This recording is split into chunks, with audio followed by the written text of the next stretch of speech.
Good morning. Welcome, everyone. We have a growing crowd in front of us here, and I think a growing crowd on Zoom. I can't tell what's happening. It's too many things. I'd like to start by welcoming some of our ID fellowship applicants who are joining us from different places. Welcome to Alex, Tyler, and Emilio. We're really excited to have you here. But this should be a really interesting and great talk, and also is a little bit of preparation for a conference that's coming up. So I think feedback will also be important for our two speakers today. I'm going to introduce them both and pass over the mic to them. And I'm just reminding y'all about saying questions back for the people on Zoom. So Kelsie, oh my gosh, I'm so sorry. Everything shoved around on my screen. Kelsie Nuno is an LCSW, MSW, and has a background in social work with an emphasis in children and families. She began working for UCSD Mother, Child, Adolescent HIV program in 2019 and provides comprehensive medical case management and mental health services to a diverse population that includes refugee and asylum-seeking families. She serves women and children dealing with complex psychosocial barriers and is a strong advocate for accessible medical and social care. Kelsie provides trauma-informed care and specializes in mental health services postpartum. She's passionate about bridging the gaps in maternal mental health, especially with the growing asylum population. She's partnered with UCSD Volunteer Doula Program in efforts to start expanding services and better support these patients. Hey, Kelsie. All right, and then we also have the lovely Karen Deutsch, who has an MPH and is a nurse practitioner and a board-certified family nurse practitioner with MCAP as well at UCSD since 2020. She works primarily in FEMO in the Women's Health Clinic and also the Pediatric Virology Clinic. She takes call for all San Diego County hospitals when possible new HIV cases are identified in labor and delivery, which is no small feat. Prior to relocating to San Diego, she did primary care in San Francisco County with underserved and immigrant communities. She also spent many years working on migrant health projects and nursing education in Africa, Asia, and South America.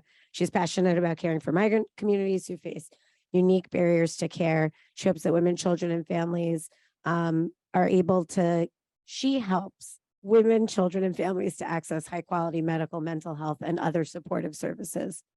All right, and with that, I'm going to turn it over to y'all.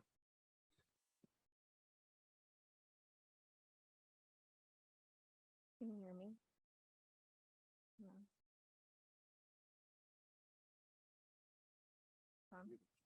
Okay. Can you hear me now? Hi, everyone. Good morning. So as mentioned, I'm Kelsie. I am the medical social worker for OB and pediatric program.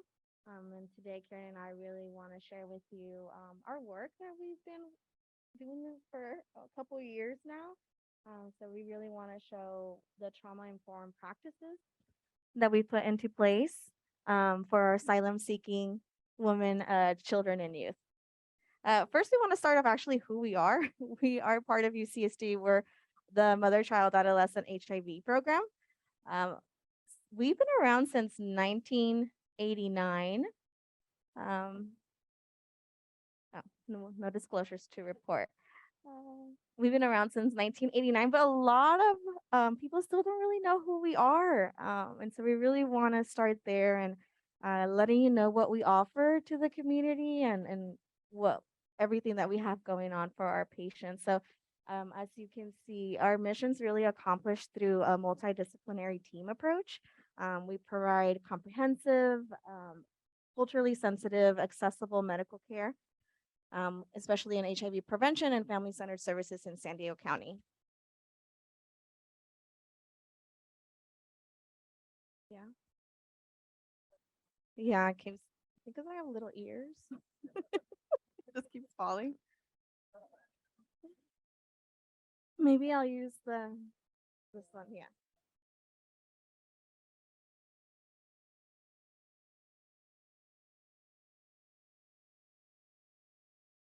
as I mentioned, we really utilize an integrated multidisciplinary approach.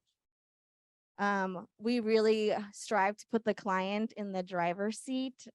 We want to utilize their partners, their family support, any support system in their life to really help them meet their treatment goals and life goals overall.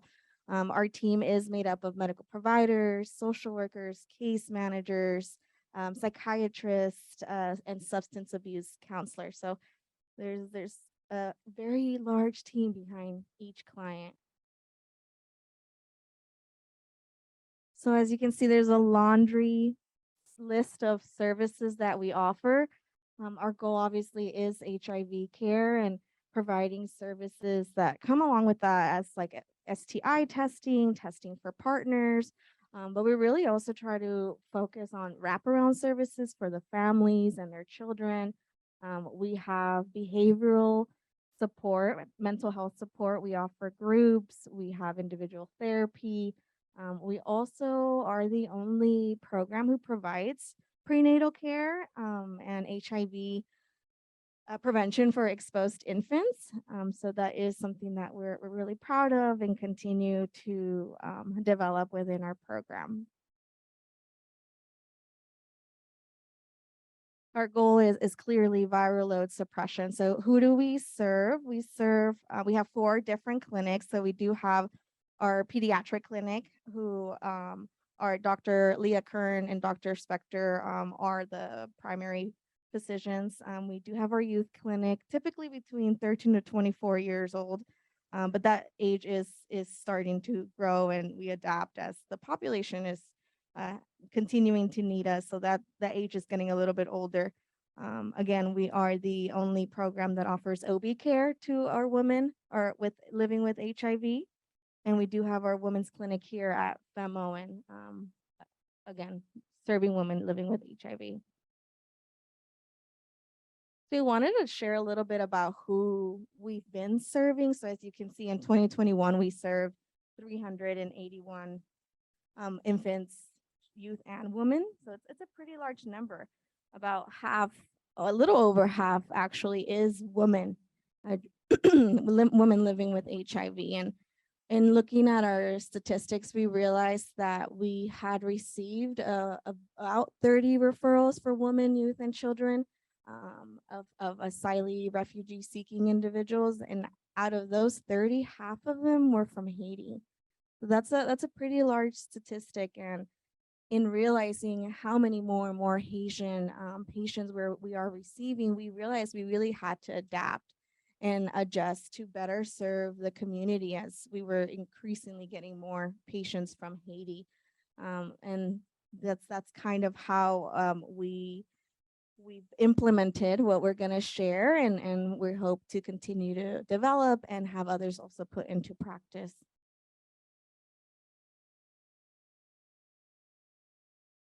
So some people don't really understand, like, what is the difference between an asylum seeker and a refugee patient or a client. And so to sum it up, a refugee, everyone starts off as an asylum seeker. Anyone who is being prosecuted can request to seek asylum. Refugee is when you are granted your status, that you are found to be in fear of prosecution. So that's the big difference. And most of our patients actually are in the asylum seeking stage, not quite being granted refugee status. We wanted to share a little bit of the rates and the growing rates here. And you can look at the map and see that California and Texas are the 2 largest states that are receiving asylum seekers into their states. Even though the numbers continue to grow, over 20,000 Haitians were actually removed from the US in 2021. Looking at the Department of Security data and their reporting, we saw that in 2020, about 5,000 cases were filed, and this is just for Haiti individuals, and only 47 were actually granted asylum, which is a striking number. Currently, none of our Haitian patients have been granted asylum at this time.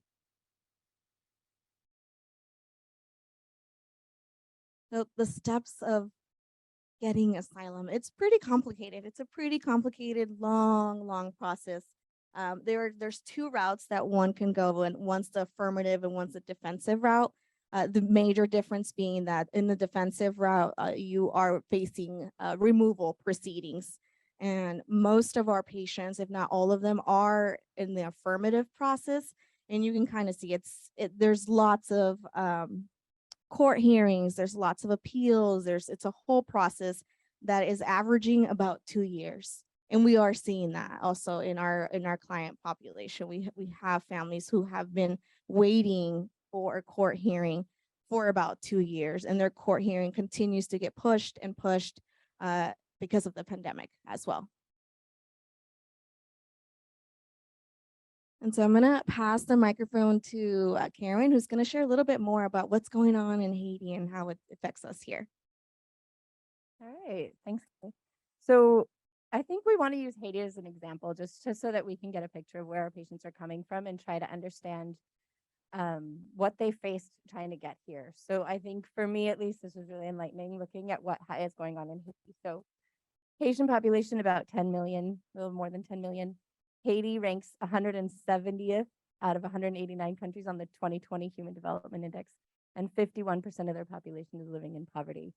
24.7 live in what they call extreme poverty. Jill, do you have a question? Yeah, so it looks at all these different, Human Development Index, I'm sorry. Yes, what is it? Yeah, it takes into account all these type of statistics that we're looking at. So it looks at education, it looks at birth rate, it looks at mortality rates, and it kind of combines all of those things into looking at where the countries rank on the scale of 189 countries. Haiti ranking at the very bottom of that. So education, if we think about our patients as we look at these statistics, 50% of them never attended school. 30% of them will attend primary school but not make it to 3rd grade. So all of this becomes very relevant when we're looking at literacy rates.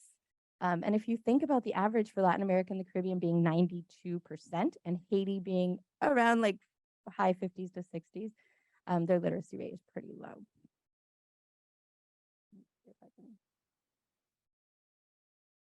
Kelsie, were you clicking? Oh, sorry. Oh, okay. Good. Okay. So what happened in Haiti over the last few years to make so many people start migrating when they weren't really migrating as in such high numbers before? Well, if you start back at the 2010 earthquake, 217,000 deaths and 1.5 million people were left homeless. Then we had on top of that, 2016, we had another hurricane. 2021, there was another earthquake, the assassination of their prime minister. All of this plus gang violence, state-sanctioned violence, led Haiti to have the lowest gross domestic product in the Western Hemisphere. So I used to work a lot in Africa. We often talk about Haiti being kind of along the statistics of some of the poorest African countries, but in the Western Hemisphere. So what happened after that is that people started leaving Haiti, and this is kind of the map of where they started to go. So Brazil really promised them jobs. They had 2 upcoming things. They had the 2014 World Cup, the 2016 Olympics, and Brazil said, come on over and let's build stadiums, let's do all these things. And all sorts of Haitians started migrating over to Brazil. About 85,000 people in those 7 years after that first earthquake. In Brazil, there started to be a little bit more, less jobs starting around 2016, more resentment towards the Haitian community because so many of them had come over. There was more anti-immigrant sentiment. People started leaving for Chile. Chile did not require visas until 2018. So they migrate from Brazil over to Chile. And then around 2018, things started to look about the same in Chile and people start migrating up. So they follow this path. And literally, people are walking, riding buses, doing any way they can to get through all of these countries. What's most striking about this journey is really when they get up to this area where it's called the Darien Gap. The Darien Gap is where the star is. It's on the border of Colombia and Panama. It is the most dangerous part of this journey. In the Darien Gap, we have 150 kilometers to get through in the jungle. There's no road. Generally, they need people to lead them through. So they're paying some sort of help to get them through. Takes about 4 to 11 days. And the majority of people, if you start listening to stories or reading these articles about what that's like, they're running out of food. They're being robbed multiple times through this journey. The rivers flood and they can't cross. Part of the reason they run out of food is because they just spend days waiting for the rivers to go down. People suffer injuries. They have to be carried. And there's tons of sexual assault going on in here. So as I kind of started researching all of this, I was learning all about this, just these horrible things that are happening to people in this Darien Gap. This is what the Darien Gap looks like. So they take a boat across in parts, they hike. It's pretty shocking actually to see. So what we want to do is we're going to play a story from one of our patients. And I hope you guys are going to be able to hear it, but let's see how this goes. So these are just really quick. These are the number of Haitian migrants. I thought this was an interesting, just before we play this story, every country has attempts to control migration. So they like say, okay, we're only going to permit 500 people to cross every day. What this has meant is that if you look at Tijuana, we have about 6,500 people in Tijuana, Haitians in Tijuana waiting. There are 30,000 people on their way. 30,000 Haitians are on their way to Tijuana in some part of that journey that you guys saw. Oh, sorry, I keep jumping ahead. Okay, one more thing I want to run through is about HIV. What is HIV looking like in Haiti right now? I know back in the day when we first started working in HIV, for some of us who are older, Haiti was the talk, right? Haiti's percent was about 3.2% prevalence in the mid-90s. It actually has gone down to 1.8% right now. That's a big difference. But when you start to look at some of this breakdown, things are definitely better than they were back then, but not great. These are UNAIDS statistics, whether or not you believe them, I don't know, but they say there's about 150,000 people living with HIV and AIDS, and 130,000 of those people would know their status. 85% of those who know their status are on ARVs, and about 73% of those will have suppressed viral loads. What I thought was really interesting is the number of children 0 to 14 living with HIV, about 5,700, and vertical transmission rate is still, to me, very high at 12.7%. Let's see if we can hear.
Sorry.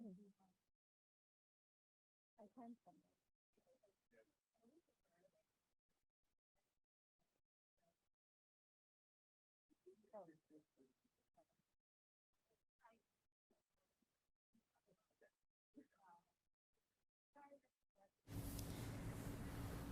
How was your journey? Very difficult. Muy difícil. Why did you leave your country? I left my country because they threatened my life. For that reason, I left. Por eso yo lo dejaba. How did they threaten your life? Because there are two political parties there. One party is the Democrats and the other is Republican. I preferred the Democratic Party, but the Republican Party stabbed me. One day, around 10 at night, they broke into the house. My mom and dad were out, and I was sleeping. They pulled out the knife. I thought I was going to die, but thank God they left because I stayed very quiet. After some time, my parents came back to the house, and my dad grabbed me and called a neighbor who has a car. They took me to the hospital, and I stayed 2 months in the hospital. For this reason, I left my country. Ellos se fueron, yo no haciendo ningún bulla. Y después, par de tiempos, mi papá está en la casa y ahí él me agarró y llamó a un vecino que tiene caso, me llevó al hospital. Yo quedé 2 meses allá en el hospital. Por eso razón me dejaron en mi país. How did you get here? I went to Port-au-Prince to look for a visa for Brazil. I went to Brazil. When I got to Brazil, I couldn't do hard labor because I had just had the operation, so it was very difficult to eat. Everything was difficult. I really wanted to go back to Haiti, but I couldn't. My family didn't want me to go back because I would die. Sometimes I would work a day, sometimes 2 days. There were some people who told me that there was a way to leave Brazil, so I started asking and asking. I called my family, and my father had a plot of land, and he sold it because he didn't want me to come back to Haiti. He sent me the money, and I traveled country to country. But what is most painful was the Lomas de Colombia. 5 days walking without food, rain, all day and all night, so much water, crossing rivers. It was not easy. It was so hard. And there were so many people who died in front of my face. But thank God I made it through the walk, country by country. There are parts where you have to walk on your feet.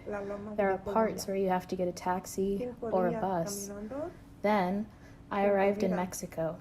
It took me 3 months to get to Mexico. When I arrived in Mexico, I slept on the streets while I tried to get paperwork to go to Tijuana from Chiapas. After 7 days in the rain, sleeping on the ground, I was given paperwork for only 20 days. I stayed for 15 days with nothing to eat. They only gave you tortillas and plantains. If you want to eat, you eat ripe plantains. There were many people who fainted because there was not enough food for them to eat. Things were very difficult there. When I arrived in Tijuana, I was not allowed to enter into the U.S. I cried a lot, but I asked God to give me strength. I stayed in Tijuana for 2 years. After 2 years, I came into the U.S.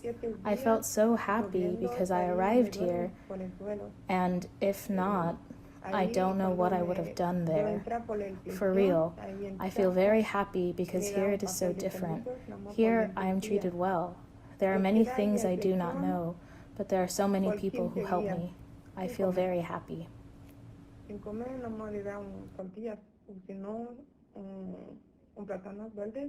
Si quieres come, o plátanos maduros, y si no, se queda. Hay muchas personas que desmayó porque no hay suficientes comidas para que se come, para que se alimentó. Ahí las cosas muy difíciles, pero cuando yo llegaste en Tijuana, ahí yo no puedes entrar aquí. Lloré mucho, pero yo pedí a Dios para que se me da fuerza. Yo quedé allá en Tijuana por 2 años. Después de 2 años, yo entré allá, yo me siento muy feliz porque yo llegaste aquí, porque si no, no sé qué yo te voy a hacer allá, de verdad. Yo me siento muy feliz porque aquí es muy diferente, porque me tratando como, hay cosas yo no sabía, pero aquí yo sabía, pero hay muchas personas que me ayudan. Yo me siento muy contenta.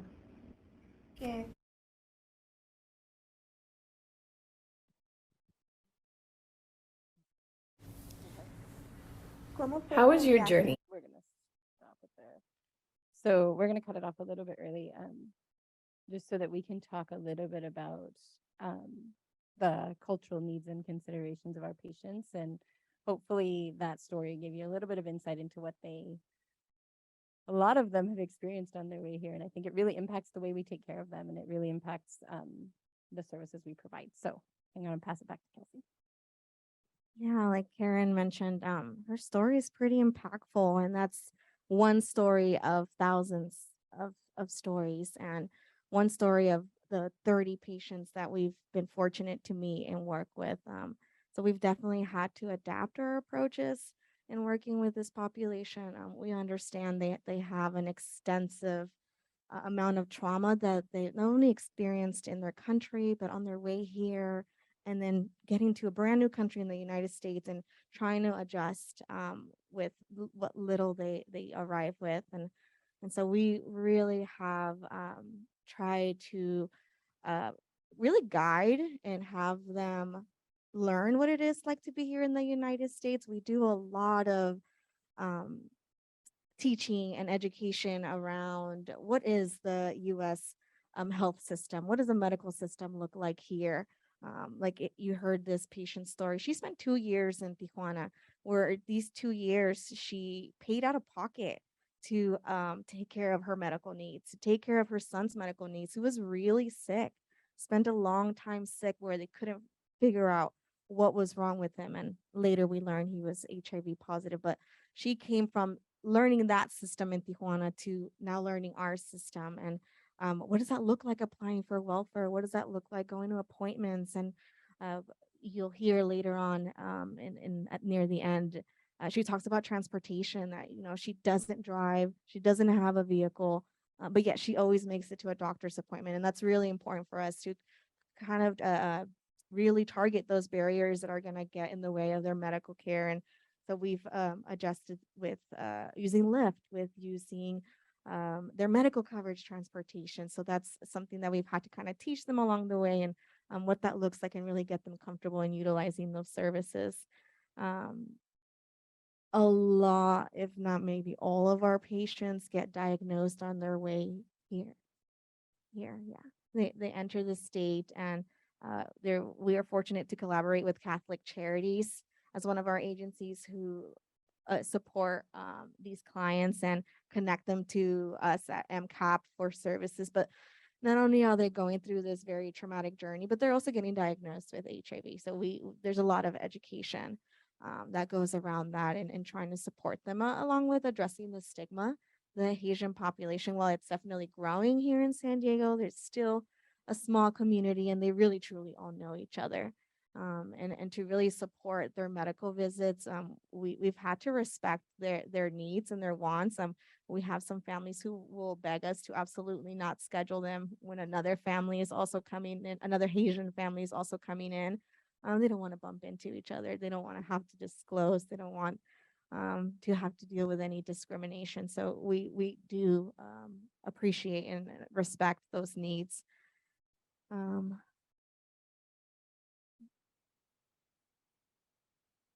A big one that stands out here is family separation. So a lot of our families don't all come together, or patients. Some come as a couple, some come with one child. This specific patient that we shared, she has 2 other children that she left behind. She had to leave behind to travel here. And so that's also a huge adjustment, and we emotionally support that as well. Her children are now in Tijuana, so they're on their way to being a little closer, but still not reunited. And that's pretty much can sum up a lot of our families, where they are completely separated. They do have children and still back in their country. So those are the social barriers that tend to really affect our client population. And aside from trying to adjust to just getting medical care, and what is HIV, and what are we doing, what are these labs, aside from all that learning, all those cultural considerations are also very important when trying to work with them and really address the barriers that can affect their treatment plan. I'm going to pass the mic to Karen, who's going to talk about the medical barriers that come up. Okay, did you have a question?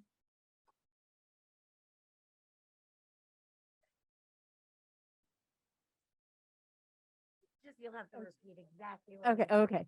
I'm not going to repeat exactly what he says, but I will repeat it.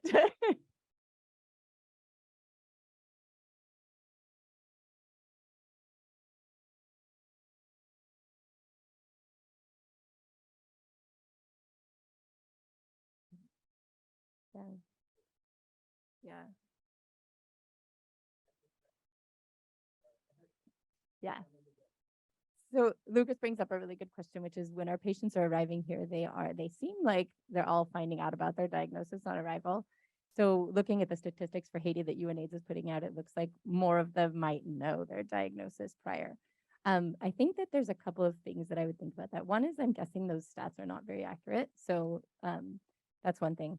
The second part is sometimes I have these big questions in my head about what's happening on their way here. So we'll get into that a little bit more, but the rates of sexual assault are so high that, and then and we're going to talk about a little bit more about how many partners are negative, where the partner that they came with on the journey is still negative. Yeah, there's just another question for you. Yeah. And this is more about maybe the legal process. I don't know if you'll know the answer. Are the Haitian asylum seekers eligible for temporary protected status? And does that prolong the process of being approved for asylum? And what is the net effect of that? Will you talk about that later? Because we could also. I wasn't going to get into TPS. Okay. Kelsie, do you want to? They are eligible for TPS. I think that there have been some changes lately because things are changing, right? Since they're like the border policies are changing. I don't know if you have, and I'm not sure how that affects their process as far as being asylum seekers. Thanks. Yeah.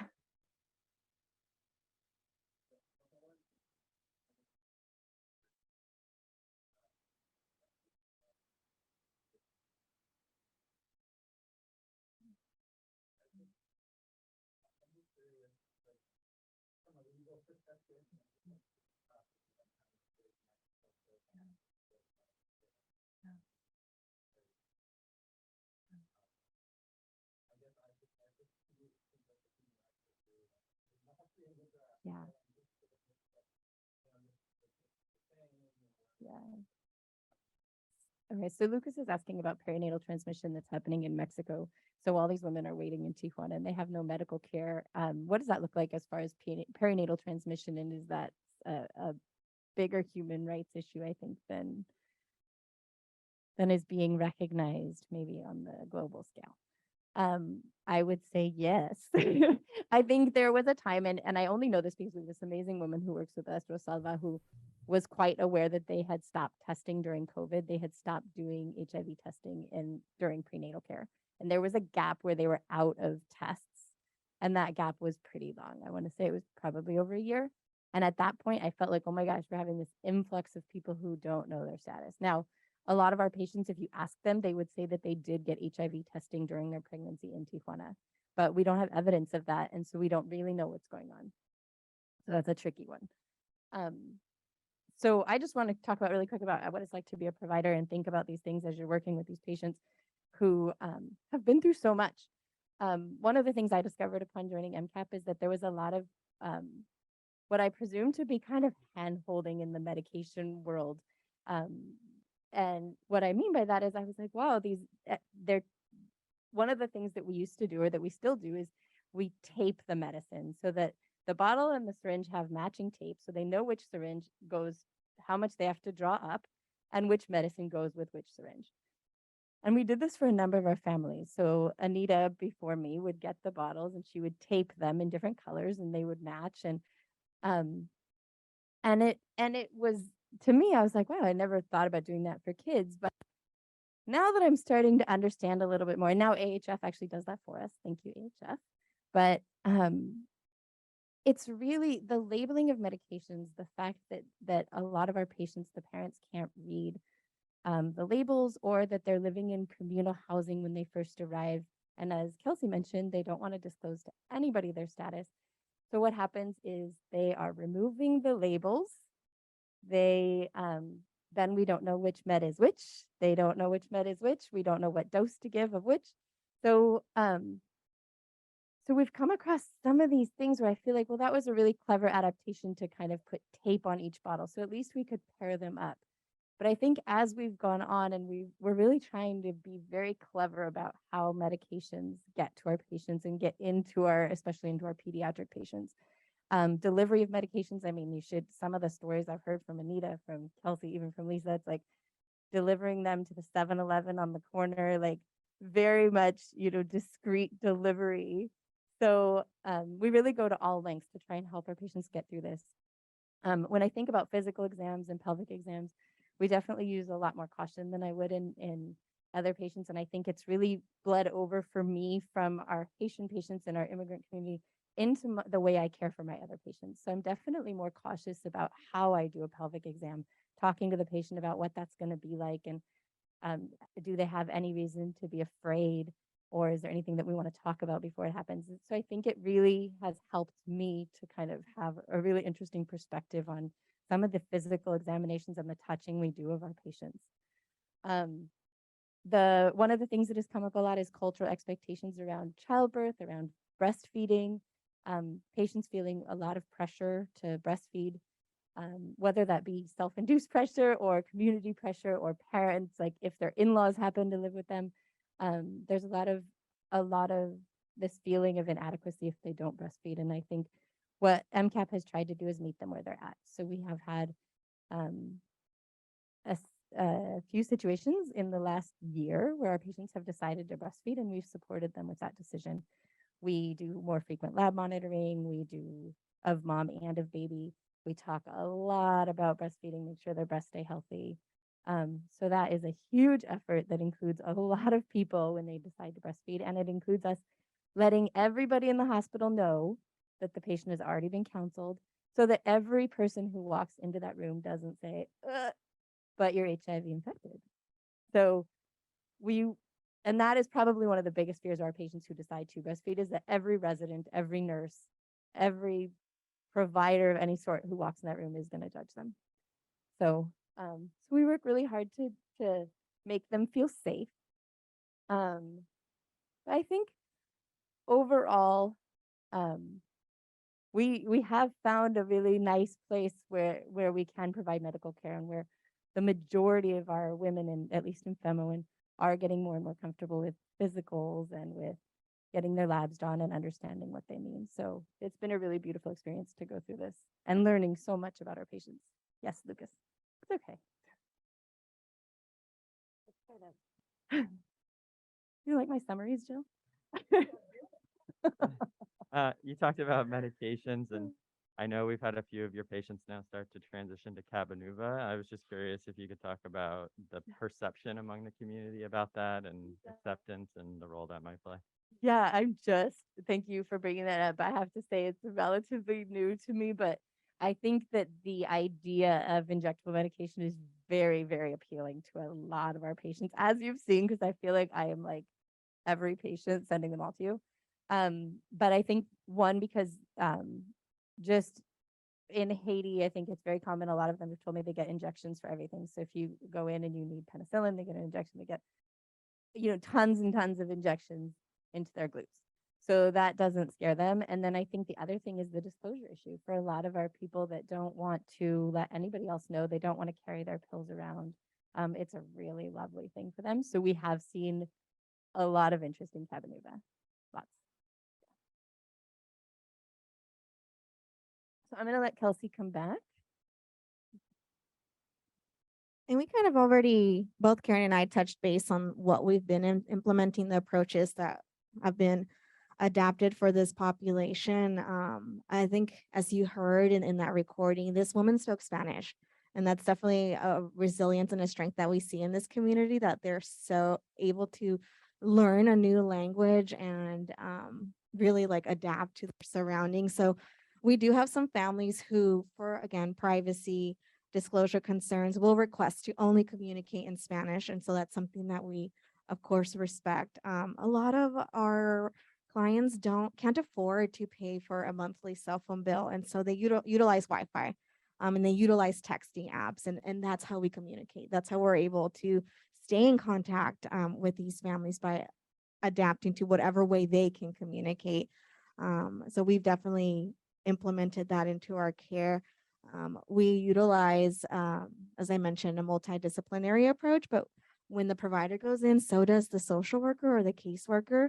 And this is for us, it works wonderfully because not only do we kind of tackle the visit together, but we're also supportive of each other, the provider and the social worker, but the patient doesn't have to repeat their story again, doesn't have to talk about the trauma again, about their needs again, their concerns.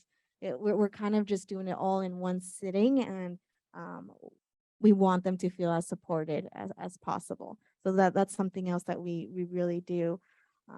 As Karen mentioned, we adapt to whatever way they need to receive that medication. We've had families where we will meet them at a 7-Eleven and here's your meds, or they want a phone call before anyone shows up. They need a heads up, like it can't be delivered during a certain time, and all of that is taken into effect and respected and communicated with the pharmacy.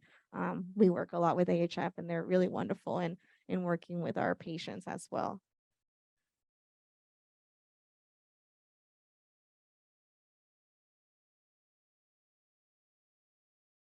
So in working in our abstract for the conference previously mentioned, we did a lot of data gathering, and we kind of touched base on this already too, that most women, about 73% of the women that are arriving in the United States and connecting with UCSD, 73% are diagnosed upon arrival in the US. That's what's being communicated to us and the agencies that support us. Among those Haitian asylum-seeking women, about 73% of them have detectable viral loads, and usually and about 82% achieve viral load suppression after engaging in service, which of course is our main goal. In regards to our children with living with HIV, which is about 0 to 3. At the time of this presentation, all had detectable viral loads when they arrived and were virally suppressed by their most recent lab results. We're usually pretty fortunate to have our kiddos generally come down pretty quickly, but we do have some struggles here and there. As I mentioned, Catholic Charities is a huge community partner for us. They really do a lot of great work with this community. They help patients apply for Medi-Cal, for welfare assistance. They really connect them to somewhere where they're going to live, which, as Karen mentioned, sometimes ends up being communal living and living with other families. That's very, very common, and that's just how they can get them support. And housing at that time. Jewish Family Service is also another great agency that works with us. And of course, Family Health Centers of San Diego. We continue to partner with them and receive referrals from them and really work together to address the multitude of needs. So our patients' strengths, they're clearly very resilient. They have a lot to adapt to and are really positive for the most part in wanting to receive services and wanting to engage in medical care. They're very resourceful. As I mentioned, they pretty much know all the agencies, Catholic Charities, Jewish Family, they already work with them too. And they're great with advocating for their needs. They really, when you tell them, what do you need? How can I support? They really speak up.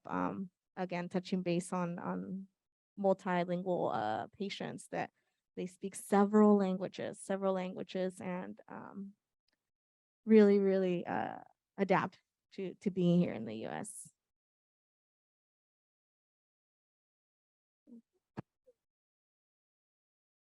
So I would, if we had, how are we doing on time?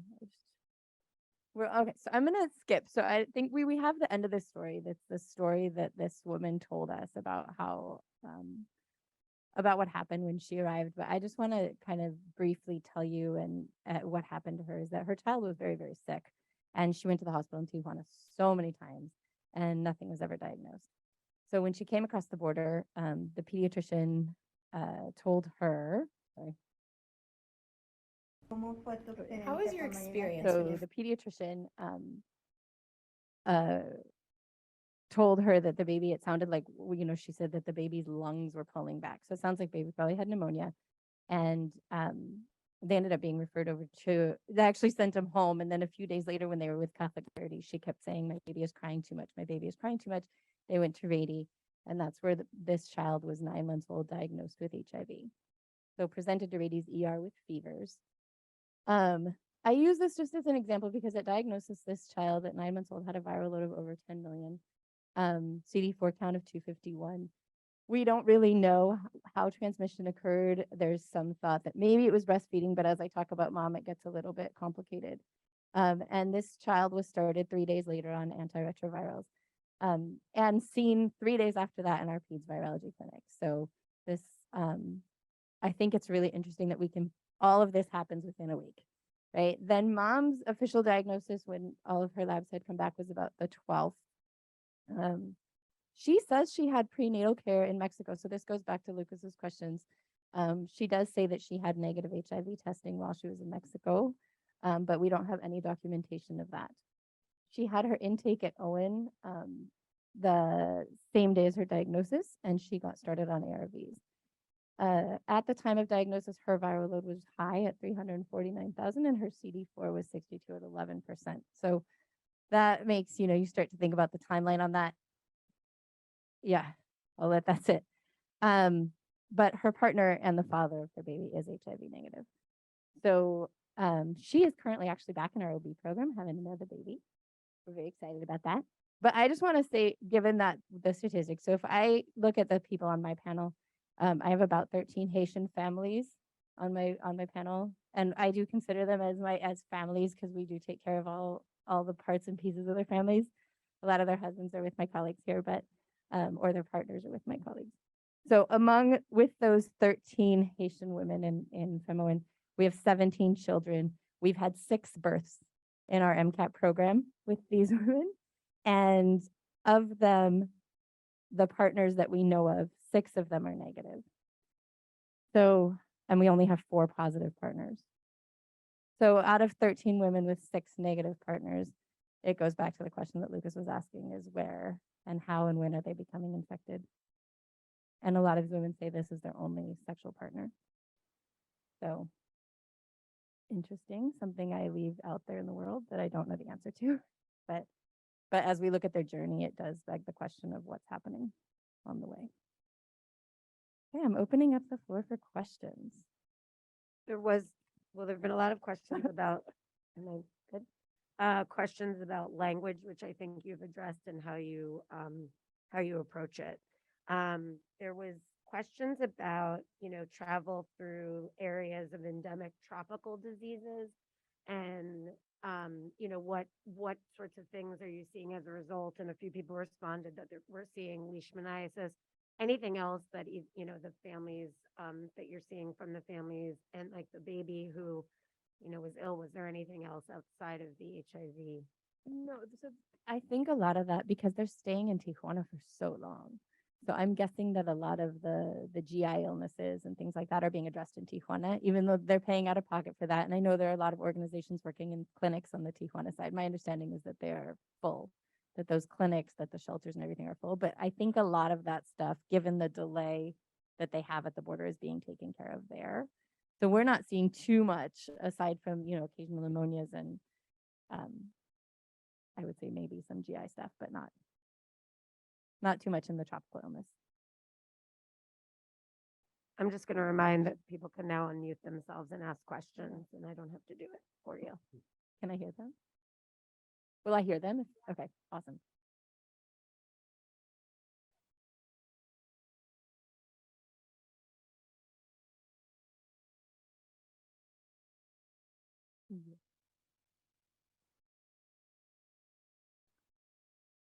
Thanks, both of you, for an excellent presentation. I think this is more of a comment, but it's just hearing this story really makes me think of how privileged, I guess, my patients are in clinic and who don't have to go through this entire journey and makes it feel like I have the easy patients, which on some level it is, but it is neat to hear the team-based approach and how necessary that is.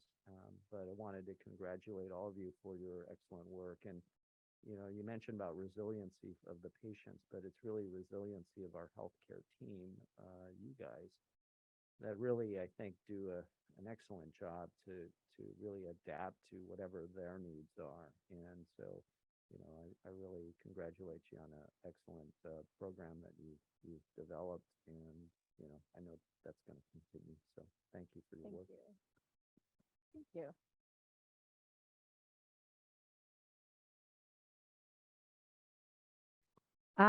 So Larry Lyle brought up the Prevent Casa in Tijuana, who's working with the OB department at UCSD to provide free OB care. I don't know if you're aware of that. No. Okay.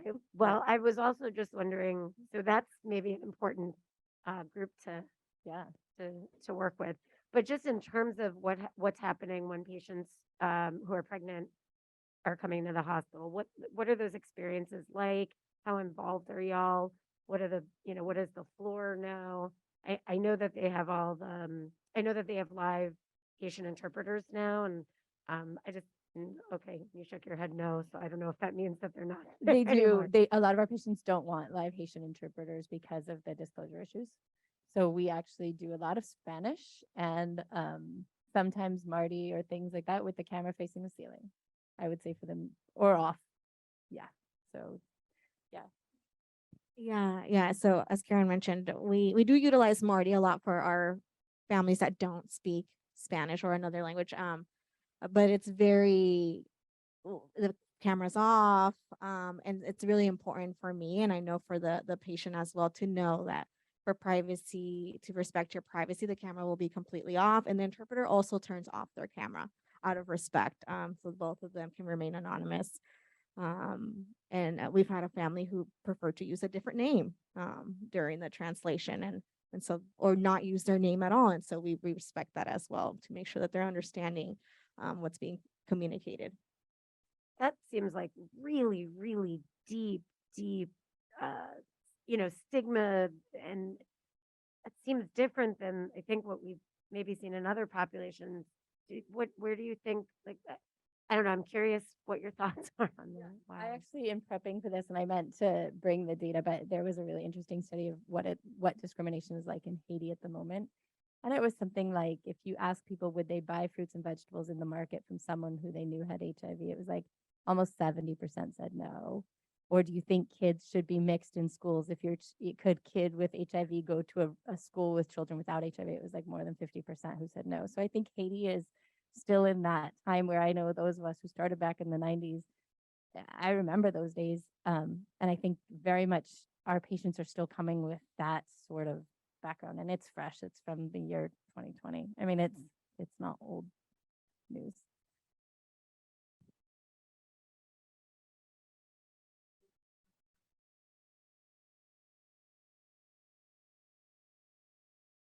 Yeah, we have a family who mom is like, I don't care about me. And if no one wants to be my friend or engage with me, that's fine. But I care about my child. I want my child to have friends. And that's her biggest concern, that they will be completely chastised, that no one will want to engage with them.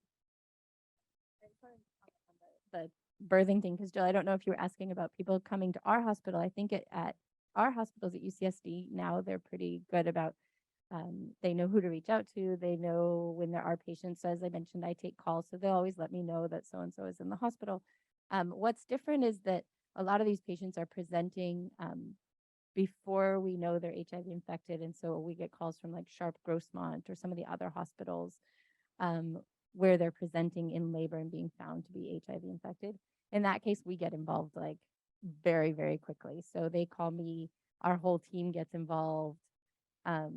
I mean, we're pretty, even if they're not going to stay in San Diego, which has happened to us a number of times, we spend so much time working with these patients, making sure that they get enough antiretrovirals for the short treatment for the exposed baby.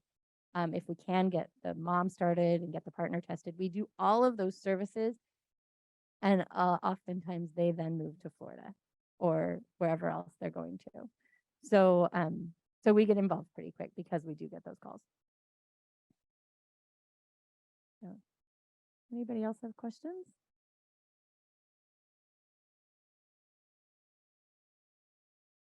and I know we didn't get to play the end of the story of our patient, but it's really touching. And she really, I think the beautiful part of her story is just how much things have changed. And when we're with her, she's just such a special person, and her child is so happy and healthy. And so I think I just need to put it out there to the world. I know she's not listening, but I do want to thank her for sharing her story, because it was really emotional, I think, for all of us who were involved to hear what she went through in getting here. So Thank you guys so Thank much. you. We'll keep things open, just so you can see the thank yous and praising your work. Thanks everyone for joining us. This was probably a pretty emotional talk, but also I think we've learned a lot, and it's amazing to hear everything you're doing. So keep up the awesome work. And I hope the applicants enjoy their interviews this morning. Don't be nervous, everyone. No one bites. See everyone next week.